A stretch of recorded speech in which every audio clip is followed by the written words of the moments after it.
We're halfway through the year, and while 2018 started off on a strong note, what once were back burner issues have evolved into heightened investor concerns, which has had implications for the capital markets.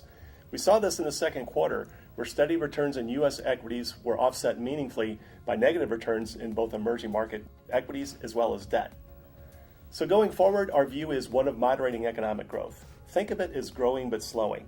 We continue to see core inflation and short-term interest rates increasing over time, and all eyes are focused on Fed central bank balance sheet activity, and particularly what the Federal Reserve is currently enacting and what the ECB may enact in the future.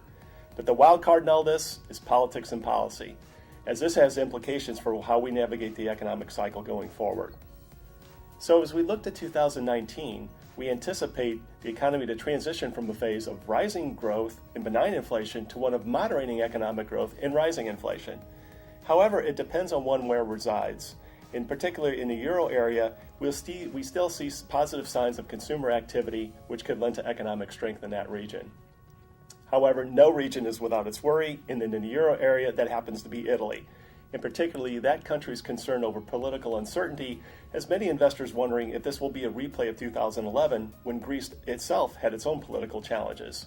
Our expectation is that that will not be the case, given many of the monetary backstops in place to mitigate that risk. However, it's not lost on us that Italy's economy is substantially bigger than Greece's, so this bears watching. But perhaps a bigger threat to global economic growth is an increase in tariffs. Because at the end of the day, a tariff is a tax increase, which leads to an increase on prices, which is inflationary. And we've seen this manifest itself in key commodities ranging from wood, aluminum, to steel. Now, this has implications for things as small as washing machines, as well as construction projects.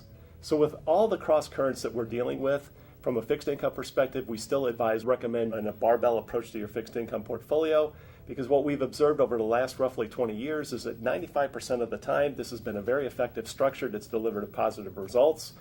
And the remaining 5% of the time that it hasn't, it's been short-lived, given that there's been no rolling 2-year period where global fixed income has generated a negative return.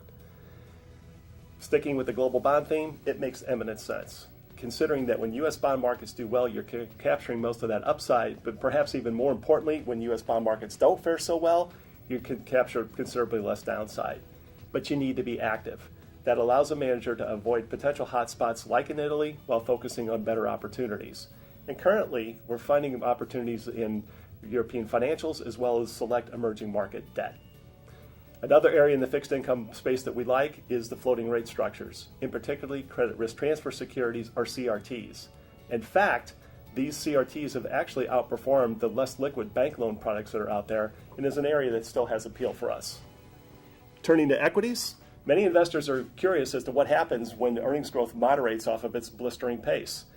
We feel that that's not going to be problematic because historically, when we've seen such transitions, equities have still generated a nice return for investors.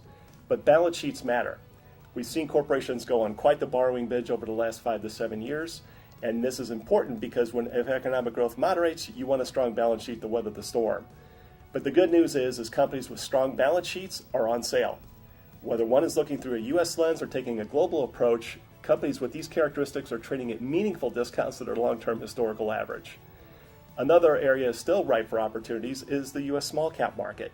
Now, they've done quite well year to date, but they've still traded a meaningful discount to their large cap counterparts.